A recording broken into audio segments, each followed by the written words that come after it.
গাররাতকুমুল হায়াতুদ দুনিয়া, আল্লাহ বলছে দুনিয়া তোমাদেরকে ধোঁকা দিল। দুনিয়া বহুজনকেই ধোঁকা দিছে। তুমি দুনিয়ারে খুব কামড়াইয়া ধরছিলা, দুনিয়ারে টাইট করে ধরছিলা।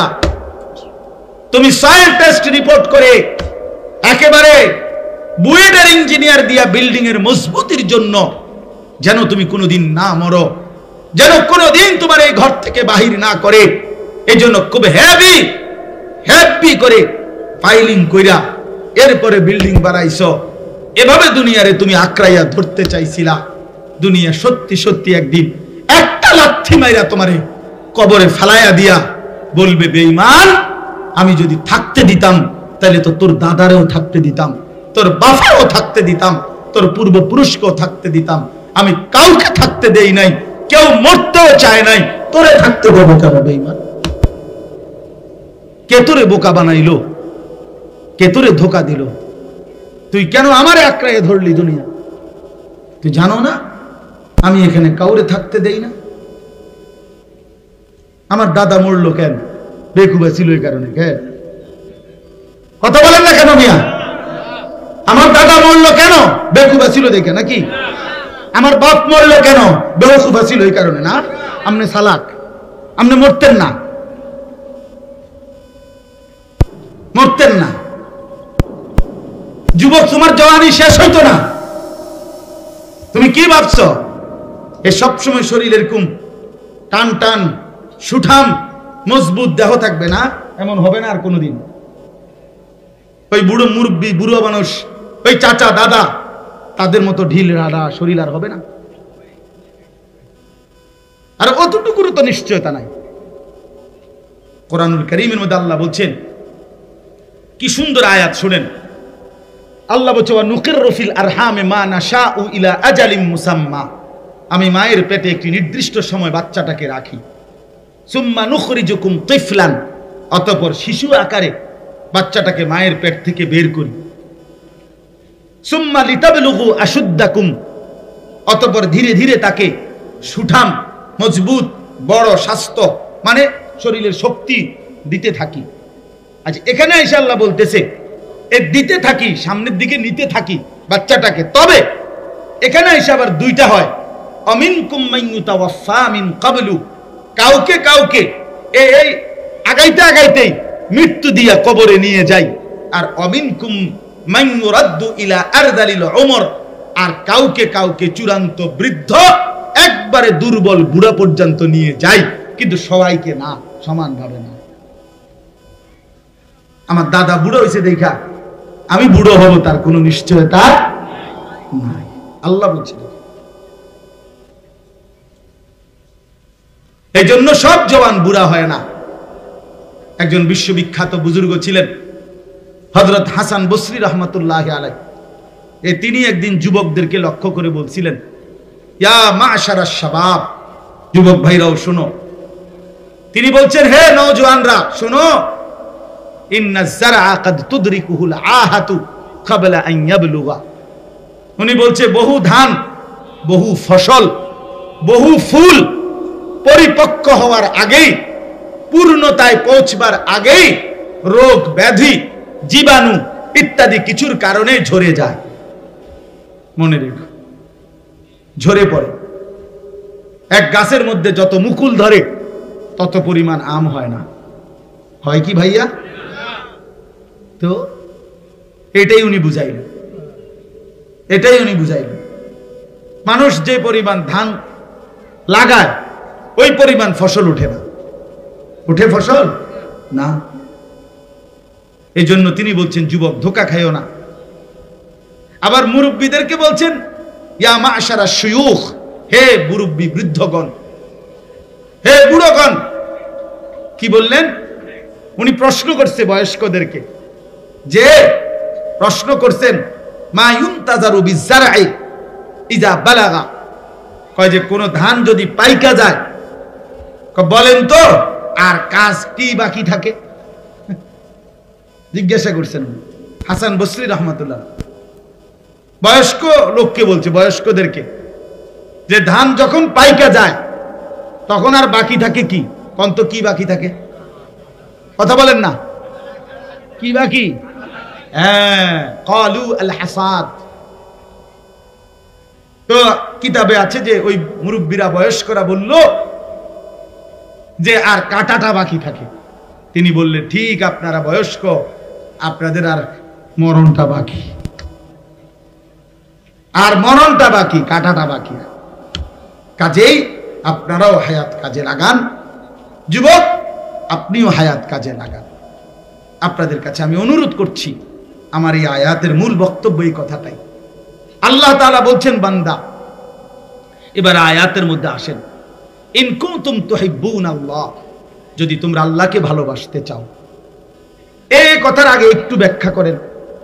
এক মুমিন, এক মুসলমান, আমরা যারা এখানে বসছি আলহামদুলিল্লাহ, আমরা সবাই নিজেকে মুমিন পরিচয় দেই কিনা? কথা বলেন না কেন? সবাই বলি তো না?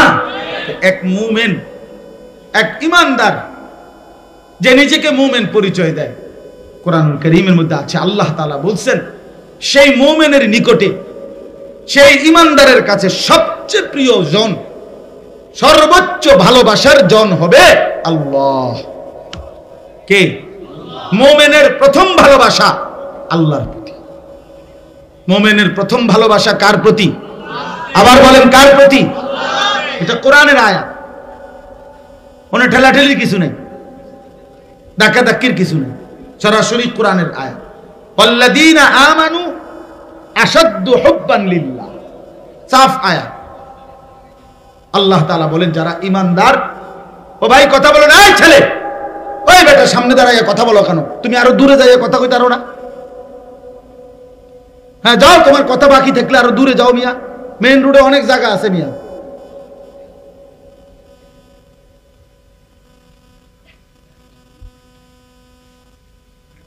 কি আশ্চর্য বিবেকহীন বেটা! কতক্ষণ ধরে দেখেন কাবজাব করতে আছে। এই যে এতক্ষণের এতগুলো আওয়াজ এখান থেকে হয়েছে না, এই যে এখন মনে হয় ঠান্ডা, কি অর্থ আছে এটা? তুমি ওখানে বুট বাদামের দোকানে কত ফালতু মানুষ ঘুরতে আছে, অনে না ঘুরবা গিয়া? এটা তো জীবনের নিয়মে, আমরা তো প্রতিনিয়ত বুঝি এটা। আসমানওয়ালার ফয়সালা ছাড়া এই কলিজার ভিতরে একটি শব্দ ঢোকেও না, এই জবান একটি কথা বলতেও পারে না। আলো পাবে কে? রবের ফয়সালা যার উপরে সে। গন্তব্যের সন্ধান পাবে কে? আখিরাতের মঞ্জিল খুঁজে পাবে সে। রব্বে করিম ফয়সালা করবেন যার জন্য। এটা শুধুই আল্লাহর ফয়সালা। আবু তালেবকে আপনারা শুনছেন না? নবী সাল্লাল্লাহু আলাইহি সাল্লাম কি পরিমাণ আহাজারি করছে কালেমা পড়াইতে। 38 বছর নবীজির, 38 বছর অভিভাবক, 12 বছর থেকে 50 বছর নবীজির যখন বয়স, এই 38 বছর নবীজির অভিভাবক ছিল আবু তালেব। সুখে দুঃখে বিপদে আপদে আগলাইয়া রাখছে নবীজিকে, কিন্তু ঈমান আনেন। শেষ বয়সে, শেষ মুহূর্তে, ইন্তেকালের পূর্ব মুহূর্তে নবী সাল্লাল্লাহু আলাইহি সাল্লাম খুব বেশি আহাজারি করছে। চাচা কালেমাটা পড়েন চাচা। আবু তালেব বলছে না, পড়বো না, আমি বেইজ্জতি হমু মানুষের কাছে। আল্লাহ নবী সাল্লাল্লাহু আলাইহি সাল্লাম বললেন, চাচা তাইলে কানে কানে বলে, আমি কেউ রে কোনোদিন দুনিয়াতে আর বলবো না, শুধু হাসরের ময়দানে বলবো, আল্লাহর সামনে সাক্ষী দেব আমার চাচা কালেমা পড়ছে। কয় না, শূন্য লাগবে মানুষ, বলবো না। আল্লাহ নবী সাল্লাল্লাহু আলাইহি সাল্লাম চোখের পানি ফেলতে ফেলতে বললেন, চাচা তাইলে কমপক্ষে আমি বলি কালেমাটা, আপনি কদ্দুর শুধু মুখটা নাড়েন, ঠোঁটটা নাড়বেন। ওফ, কি পরিমাণ আবদার করছে। আবু তালেব বলছে না, ঠোঁটও নাড়তাম না। তখন আল্লাহ নবী সাল্লাল্লাহু আলাইহি সাল্লাম, আমরা নিজে পড়ছি, আল্লাহ নবী সাল্লাল্লাহু আলাইহি সাল্লাম বলে, চাচা আপনি ঈমানবিহীন মরলে আগুনের মধ্যে পুড়বেন, আমি কেমনে সহ্য করব চাচা? এই তখন আবু তালেব একটা সাংঘাতিক কথা বলছে, আমাদের সবার জন্য এটা শিক্ষারে ভাই। আবু তালেব একটা ভয়ানক কথা বলছে, আন-নারু খায়রুম মিনাল আর, এই শব্দটা আবু তালেব বলছে। আবু তালেব বলছে, মুহাম্মদ, মানুষের কাছে লজ্জা পাওয়ার চাইতে আগুনে জ্বলা ভালো। এটা আবু তালেব, আন-নারু খায়রুম মিনাল আর। এখন আবু তালেবেরটা হনে নাউজুবিল্লাহ কইলেন, আপনি আমার ছেলে যখন মেয়ে যখন মুসলমানের বিয়ের অনুষ্ঠানের মধ্যে গান বাজায়, ঢোল বাজায়, তবলা বাজায়, নাচে গায়, বেপর্দার উৎসব করে, তখন আপনার কলিজার মধ্যেও তো এইটা কিতা করুম, জানি তো গুনাহ তো জানি, হ্যাঁ গুনাহ তো জানি, আল্লাহ তো ফিট বইটা, আমার একটা আইডিয়া আছে, হ্যাঁ হ্যাঁ, কিন্তু কিতা করবো, মানুষে তো সমাজে তো চলতে হইব, ফোলাফানের একটা আউস, ফোলাফানের একটা শখ, এই কথা বলে না? এই কথার ওই কথার মধ্যে তফাৎ কি বলে? এই কথার ওই কথার মধ্যে পার্থক্য কি? যে বুঝি তো বুঝি, অনেক দেখবেন অনেক মানুষ আছে চালাক, মানে মাতালারে যে এমন চালাক, বুঝি কথাটি ভালাই কয়, হুজুর আমরা লাগে কয় কথা ঠিক, পারি না, পারে না। আর যদি আপনি কোন যে আর দুই টুকরা গোস্ত দেই, হ্যাঁ মাশাআল্লাহ, আগের মতো সেই রুচি নাই, আচ্ছা দাও, এরপরও দাও, আগের মতো রুচি নাই। আল্লাহ দয়া করছে যে আগের মতো রুচি নাই আমি, এটাও আল্লাহর মেহেরবানি, নাইলে আর কেউ খাইতে পারলেও নইলে আমি শেষ করলেন। মানে দুনিয়া ভোগ করার ব্যাপারে 100 বোঝে, আখিরাতের কথা বললে এই সমস্ত 9-6 কথা বলে। বলেন নাউজুবিল্লাহ, বলেন নাউজুবিল্লাহ। আরে ভাই, জিন্দেগির উপরে রহম করেন, নিজের উপরে রহম করেন, নিজেরে বরবাদ করেন না বাপ। দুনিয়া আপনি যাই পারছেন করছেন, ছেলে মেয়ে স্ত্রী সন্তানের জন্য সবকিছু গুছাইয়া যদি নাও দিতে পারেন, খোদার কসম কোনো অসুবিধা হবে না। আমনে মরলে আবার জিফুতে কামাই করব, এতিম সন্তানও বড় হয়, এতিম বাচ্চাও ধীরে ধীরে বাড়িঘর করে, বিয়ে শাদী করে, একসময় দাঁড়ায় যায়, কিচ্ছু হয় না। আপনি মরলেও পৃথিবীতে বাজার চলবো, ব্যবসা চলবো, চাঁদ উঠবে, সূর্য উঠবে। আপনি চললেও আপনার, মরলেও আপনার ফুতে কামাই করব, আপনার ফুতে নাতিয়ে কামাই করব, পৃথিবীর উপার্জন বন্ধ হবে না। কিন্তু আপনি মরলে আর খোদার কসম নেক আমলের আর সুযোগ পাবেন না।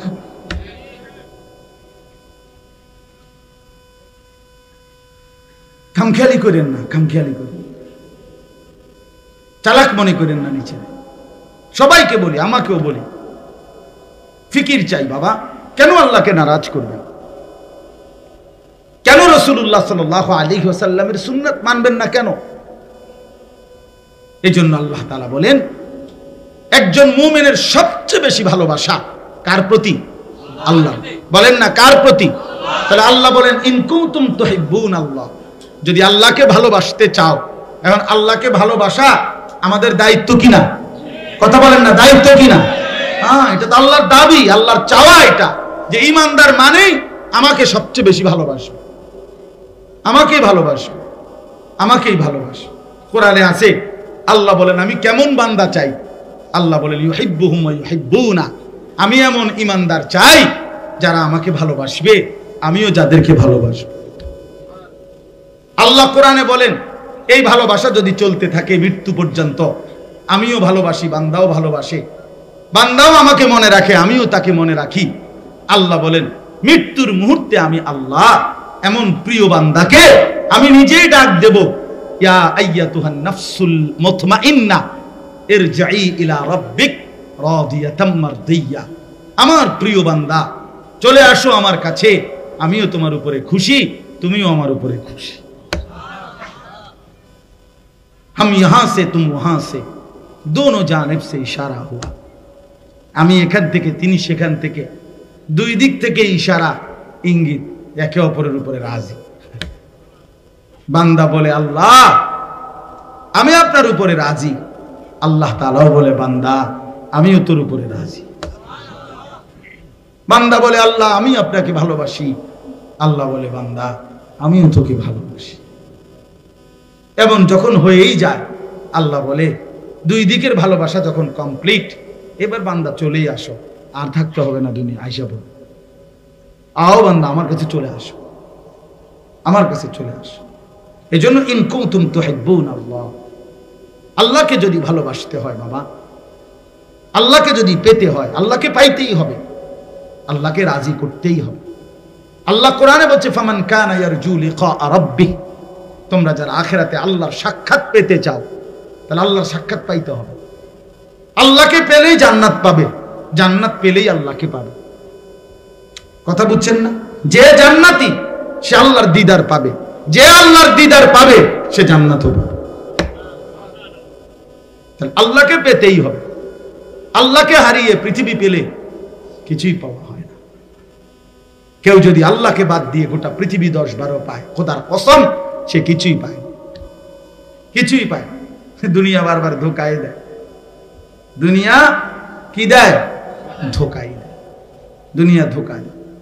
16 বছরের সাজানো সংসারও নিমিষেই তছনছ হয়ে যায়, তছনছ হয়ে। দুনিয়া ধোকাই দেয়, দুনিয়া ধোকাই দেয়।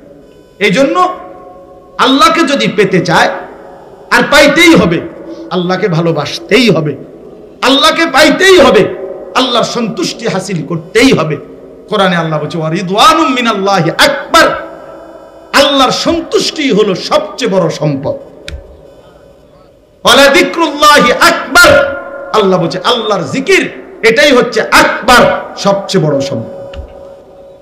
তো আল্লাহ বলেন এবার তুমি যদি সিদ্ধান্ত নেও যে আল্লাহ আমি আপনাকেই চাই, আপনাকে পেতে চাই। আমাদের ভারতীয় উপমহাদেশের একজন বড় বুজুর্গ ছিলেন সাইয়্যিদুত তাইফা হাজী এমদাদুল্লাহ মুহাজিরে মক্কি রাহমাতুল্লাহ আলাইহি। এই উনার একটা দোয়া আছে, আমরা কিতাবে পড়ছি উর্দুতে। উনি যখন দোয়া করতেন তো দোয়ার মধ্যে উনি বলতেন কোই তুঝসে কুছ और कोई कुछ मांगता है मैं हूं तुझसे या रब तलबगारे तेरा। উনি দোয়ার মধ্যে বলতেন আল্লাহ এই জগতের কতজন আপনার কাছে কত কিছু চায়, কেউ বাড়ি, কেউ গাড়ি, কেউ স্ত্রী, কেউ সন্তান, কেউ কত কিছু চায়। তিনি বলেন আল্লাহ আমি আপনার কাছে मैं हूं तुझसे या रब, আমি আপনার কাছে হে মাওলা তলবগারে তেরা, আপনি আল্লাহকেই পেতে চাই, আপনার কাছে আপনাকে চাই। আপনার কাছে কাকে চাই? তো আল্লাহ তাআলা বলেন আমার বান্দা যদি আমাকে পেতে হয়, আমাকে চাইতে হয়, যদি জান্নাত পাইতে হয়, যদি পরকালের মুক্তি পাইতে হয়, যদি কবরের সফলতা পাইতে হয়, যদি মুনকার নাকিরের প্রশ্নের জবাব দিতে হয়, সব কথা একসাথে আখিরাতের সমস্ত সুখ শান্তি সফলতা নিরাপত্তা যদি মিলতে হয়, আল্লাহ বলে ফাত্তাবিউনি ফাত্তাবিউনি ফাত্তাবিউনি, আমার বন্ধুকে অনুসরণ করো, আমার বন্ধুকে অনুসরণ করো, আমার বন্ধুকে অনুসরণ করো।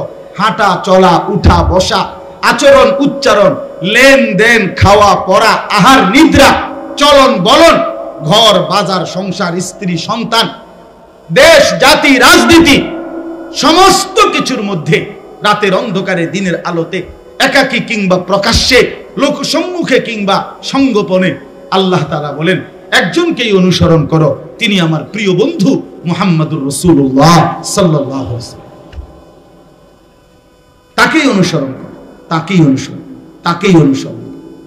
এজন্য দোস্ত আমার, বন্ধু আমার, বাপ আমার, যুবক ভাই আমার, আমি সহ সবার কাছে রবিউল আউয়াল মাসে আমাদের এটাই বক্তব্য।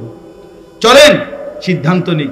জীবনে মানুষ মাত্রই অনুসরণ করে, মানুষ সমাজবদ্ধ জীব, মানুষ অনুকরণ প্রিয়, এটা মানুষের রক্তের সাথে অস্তিত্বের সাথে মিশা। মানুষ অনুসরণ করে, কাউকে না কাউকে অনুকরণ করে। আমার 3 বছরের মেয়ে সেজদা দিলে বাসায়, তো ওই বাচ্চার মা সেজদা দিলে ওই সামনে গিয়ে সেজদা দেয়। এর কারণে অনেক সময় সেজদা দিতে পারে না, ওই হে অনুকরণ করে, সে অনুসরণ করে। আমার এই বাচ্চা যতবারই ঘরের বাইরে যাইতে হয়, হে হিজাব হিজাব হিজাব, এটা বারবার বলে হিজাব হিজাব হিজাব, আব্বু হিজাব, ওইটা লাগবে, মাথাতে এটা না দিলে আপনি কই নিলেও হে এটা বাইরে চলে। ওই যে সে দেখছে তার বোন, আমার বড় মেয়ে, আমার বিবি, তার দাদি, তার নানি সবাই দেখছে, সবাই হিজাব পরে, তো সে বুঝছে এটাই পোশাক। মানুষ অনুসরণ করে, ছোট হোক বড় হোক মানুষ অনুকরণ করে। প্রত্যেকটা ছেলের চুলের মধ্যে কারো না কারো অনুসরণ আছে, প্রত্যেকটা যুবকের ফ্যাশনের মধ্যে কারো না কারো অনুসরণ আছে, প্রত্যেকটা মানুষের চলাফেরা ঘর সাজানোর মধ্যে অনুসরণ আছে। অনুসরণ মানুষের একটা স্বভাবজাত বিষয়। তো আল্লাহ বলেন অনুসরণ যেহেতু তুমি করতেই আসো, কাউকে না কাউকে যেহেতু তুমি অনুকরণ করোই, তো সেটা আমার বন্ধুকে করলে অসুবিধাটা কি? কথা বুঝেন নাই? সেটা নবী সাল্লাল্লাহু আলাইহি সাল্লামকে করলে অসুবিধা কোথায়?